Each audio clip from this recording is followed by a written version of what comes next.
¿Cómo están, hermanos? Bienvenidos una vez más a este curso discipulado de mayordomía. El día de hoy vamos a tratar sobre el tema el cristiano y sus bienes.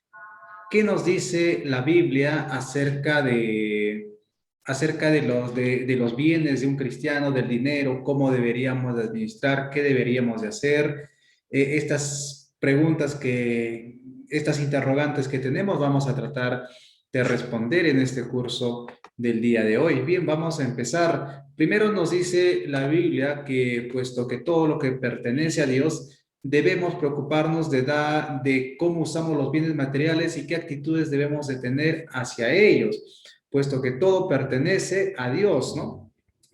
Uno de los principios que tenemos que saber como hermanos o como hermanas es que todas las cosas que tenemos es por la misericordia de Dios. Todo pertenece a Dios, todo es de Dios, para Dios, por Dios y para la gloria de Dios. Entonces nos dice que debemos de preocuparnos de cómo usar los bienes materiales y qué actitud debemos tener hacia ellos, cómo debemos de administrar para glorificar a Dios incluso con los bienes o con las posesiones, con el dinero que Dios nos da. Hay cuatro deberes en cuanto a nuestras posiciones, dinero y bienes materiales. Cuatro cosas que vamos a revisar en esta mañana. Primero, es que debemos cultivar una actitud bíblica, nos dice, una actitud bíblica hacia las riquezas. La Biblia no dice que es pecado ser rico. En ningún momento la Biblia nos dice que es pecado ser rico, tampoco es pecado ser pobre. Como les mencionaba al inicio, lo que tenemos es por la misericordia de Dios. Lo mucho, lo poco, lo regular que tenemos es solamente por la misericordia de Dios. Entonces, ser rico no es pecado. Incluso en la Biblia nos hablan de algunos personajes que tuvieron mucho dinero, fueron muy ricos, bendecidos por Dios. Por ejemplo, Salomón, el rey Salomón. Job también, vemos que Job era una persona que tenía muchos bienes, mucho dinero, muchas riquezas, ¿no? Y Dios va a permitir que se le quite luego todo. Incluso Jesús en su ministerio estuvo rodeado de algunas personas que ayudaron a que el ministerio de Jesucristo pueda ser evangelizado, predicado, vertido a través de las posesiones que algunas personas tenían y ayudaron a Cristo, ¿no? En Proverbios 10:22 nos dice que la bendición de Jehová es la que enriquece, o sea, solamente por Dios. Si tenemos algo, si tenemos una casa, un trabajo, un ingreso económico cada mes, es gracias a Dios, gracias a la bendición y a la misericordia de Dios. No obstante, una y otra vez la Biblia nos advierte de los peligros del amor al dinero y nos insta a tener una actitud sana hacia las riquezas. Eh, Tener dinero no es pecado, pero lo que sí es pecado es el amor al dinero. ¿Qué significa esto? Poner por encima de Dios al dinero.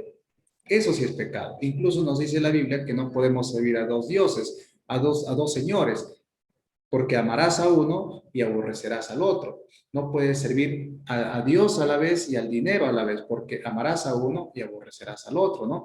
Y nos explica acá en el libro de Deuteronomio los peligros, hermanos, del amor al dinero.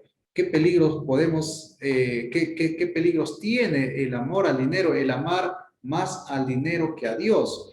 Por ejemplo, voy a leer este pasaje del libro de Deuteronomio, capítulo 8, del 12 al 14.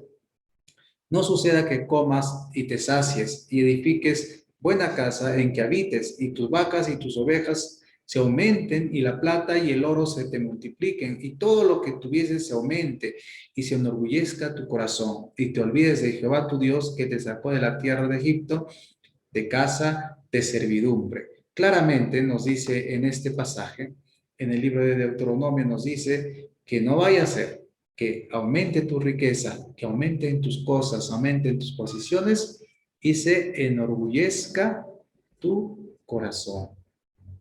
Es una advertencia que Dios está haciendo en el libro de Deuteronomio a la pregunta que tenemos, ¿qué peligro hay al tener abundancia y riqueza? El peligro es que nuestro corazón se enorgullezca, que pensemos, que creamos que lo que tenemos es por nuestro esfuerzo, por nuestros bienes, por nuestra inteligencia, por nuestro trabajo. Y ese es un gravísimo error, porque lo que nosotros tenemos es solamente por las misericordias de Dios, por las misericordias de Dios. Obviamente estamos llamados a esforzarnos, a ser valientes, a trabajar, pero ese trabajo, ese esfuerzo, Dios lo bendice. Dios lo tiene que bendecir. Vamos a pasar a unas dos preguntas más y nos dice, ¿qué no debe hacer, qué no deben hacer los que tienen riquezas y qué sí deben hacer los que tienen riquezas? Bueno, para esto vamos a citar el libro de Primera de Timoteo, capítulo 1, versículos 6, 17 al 19, y nos dice lo siguiente: a los ricos de este siglo mandó que no sean altivos, ni pongan la esperanza en las riquezas. Primero nos dice que no seamos altivos, que ni pongamos la esperanza en las riquezas, las cuales son inciertas, sino que pongamos nuestra esperanza en el Dios vivo, que nos da todas las cosas en abundancia para que las disfrutemos, que hagan bien, que sean ricos en buenas obras, dadivosos, generosos, atesorando para sí buen fundamento para lo porvenir, que echen mano de la vida eterna. Tremendo mensaje que nos da el apóstol Pablo en este libro de 1 de Timoteo. ¿Qué no debe hacer, qué no deben hacer los que tienen riquezas? No deben ser altivos ni deben de poner la esperanza en las riquezas, porque es pasajero, porque termina, porque se acaba. ¿Qué sí deben hacer los que tienen riquezas? Si Dios te ha bendecido, querido hermano, hermana, entonces, ¿qué deberías de hacer? Que hagan el bien, que sean ricos en buenas obras, dadivosos y generosos. ¿Con quién? Con todos los que se pueda hacer posible, pues, ¿no? Con los hermanos de la iglesia, con los familiares, con las viudas, los huérfanos, los pobres, los necesitados. Más adelante vamos a revisar ese tema también. Segundo aspecto que nos dice la Biblia, en base a nuestras riquezas y a nuestras posesiones, nos dice que debemos vivir agradecidos y con sencillez de corazón. Sí, primero habla acerca de las actitudes que debemos de tener, pero en este segundo aspecto nos llama la Biblia a que debemos de vivir agradecidos y con sencillez de corazón. Para ello vamos a citar este libro de 1 de Timoteo, capítulo 6, versículos 6 al 8. Dice, pero por gran ganancia es la piedad acompañada de contentamiento, porque nada hemos traído a este mundo y sin duda nada podremos sacar. Así que teniendo sustento y abrigo, estemos contentos con esto. Teniendo sustento y abrigo nos dice que vivamos agradecidos de corazón al Señor, sinceros por lo que el Señor nos da, ¿no? En el libro de Filipenses capítulo 1, versículos del 11 al 12, no lo digo porque tenga escasez, dice Pablo, pues he aprendido a contentarme, cualquiera sea mi situación. Sé vivir humildemente y sé tener abundancia en todo y por todo estoy enseñado. Así para estar saciado como para tener hambre, así para tener abundancia como para padecer necesidad, dice Pablo. Entonces, en el libro de Timoteo, 1 de Timoteo nos dice que estemos contentos, contentos con lo que Dios nos da, sea mucho, sea poco, sea regular, que vivamos contentos. Y está muy, muy relacionado, queridos hermanos, a la fe, muy relacionado a la fe. Cómo vivir contentos, agradecidos, cualquiera sea nuestra situación económica, con nuestros bienes, con nuestros ingresos económicos que cada uno de nosotros podemos tener. Realmente está muy, muy relacionado a la fe, a ser agradecidos por Dios por cada cosa que nos da. Si tienes un techo, si tienes alimentos, si tienes una ropa, si tienes un trabajo, aunque sean pocos los ingresos regular o muchos, tenemos que vivir contentos en el Señor, ¿no? Con un corazón sencillo, agradecidos, dice la Biblia. Es el segundo aspecto que nos enseña. A veces queremos tener lo que los otros tienen, envidiamos lo que los otros tienen, pero el Señor, si no nos da, es quizás porque nuestro corazón aún no esté preparado, o nuestra forma de recibir espiritualmente quizás no esté preparado. Y de repente cuando nos da el Señor en abundancia, hasta nos podemos alejar del Señor. Y el Señor sabe por qué hace las cosas, por qué nos da lo que tenemos. Y entonces tenemos que estar contentos, agradecidos y tener un corazón sencillo también, ¿no? En lo que tenemos. El tercer aspecto que nos habla la Biblia y en esta lección, hermanos, nos habla acerca debemos pensar en otros. La Biblia nos enseña que Dios nos da las riquezas para poder ayudar a los demás también. Sí, entonces, no solamente es para satisfacer nuestras necesidades o cumplir con las obligaciones económicas que podemos tener, sino también el punto es que con lo que tenemos que pensar en ayudar a los demás, a otras personas. Voy a citar el libro de 2 de Corintios capítulo 1, versículos del 1 al 5, y dice lo siguiente: Asimismo, hermanos, os hacemos saber la gracia de Dios que se ha dado a las iglesias de Macedonia. En grande prueba de tribulación, la abundancia de su gozo y su profunda pobreza abundaron en riqueza de su generosidad. Pues doy testimonio de que con agrado han dado conforme a sus riquezas, conforme a sus fuerzas y aún más allá de sus fuerzas, pidiéndonos con mucho ruego que les concediésemos el privilegio de participar en este servicio para los santos. Pablo está dando un testimonio tremendo de lo que la iglesia de Macedonia estaba haciendo. ¿Qué es lo que estaba haciendo la iglesia? Había un tiempo en que Pablo estaba deseando apoyar a los hermanos más necesitados, y la iglesia de Macedonia era una iglesia pobre, era una iglesia no de hermanos ricos, era una iglesia donde estaban los hermanos con necesidad. Pero dice que en gran prueba de tribulación, la abundancia de su gozo y su profunda pobreza abundaron en riqueza de su generosidad estos hermanos de Macedonia. Pues doy testimonio de que con gran agrado han dado conforme a sus fuerzas y aún más allá de sus fuerzas. Mire, quiero resaltar el testimonio que está dando Pablo acerca de estos hermanos de Macedonia. Dieron, dice, conforme a sus fuerzas, o sea, conforme a lo que tuvieron, se esforzaron, pero incluso más allá de sus fuerzas, incluso dieron de lo que no tenían, pidiéndonos con mucho ruego que le concediésemos el privilegio de participar en este servicio para los santos. Incluso ellos querían participar en estas ofrendas que se hacían. Ellos decían, por favor, queremos dar esas ofrendas. Queremos dar esas ofrendas para los hermanos de corazón, con alegría. Cuando la Biblia, hermanos, nos insta, nos enseña en que debemos pensar en nosotros. A veces decimos, no, yo no tengo, no, a mí que me ayuden, más bien a mí me deberían de dar, me deberían apoyar. La iglesia de Macedonia eran hermanos no ricos, eran hermanos que tenían necesidad, pero dieron conforme a sus fuerzas y aún más allá de sus fuerzas. Y rogaban para que ellos también pudieran participar de estas ofrendas, ¿no? Hermanos, yo también quiero participar de eso, seguramente que le dirían a Pablo. Muchas veces en nuestras iglesias tenemos esta limitación, ¿no? Que los hermanos no queremos diezmar, que los hermanos no queremos ofrendar, que los hermanos no queremos ayudar a otras personas. Y más bien pensamos que nos ayuden a nosotros, porque nosotros necesitamos. Es verdad, hermanos, todos necesitamos, pero de lo que tú necesitas, quizá hayan hermanos que necesitan más. Y a través de lo que nosotros ofrendamos con nuestras fuerzas y aún más allá de nuestras fuerzas, podemos dar testimonio y agradecidos con lo que el Señor nos ha dado, con lo poco que nos ha dado. ¿Cómo dieron los hermanos de Macedonia?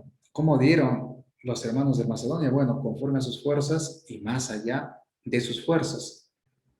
¿A quiénes debemos de dar como iglesia, como hermanos en Cristo? Primero de Timoteo dice que debemos de dar para los suyos, debemos de proveer para los suyos, para nuestra casa, porque aquel que no provee ni para su casa es peor que un incrédulo, nos dice la Biblia. En primera de Juan 3:17 nos dice que también debemos de dar y debemos de pensar en los hermanos, en las hermanas con necesidad. Hoy en día, ¿cuántos hermanos están pasando dificultad por esta pandemia? Debemos de pensar en ellos. En Santiago 1:27 nos dice que debemos de dar y apoyar a los huérfanos y a las viudas.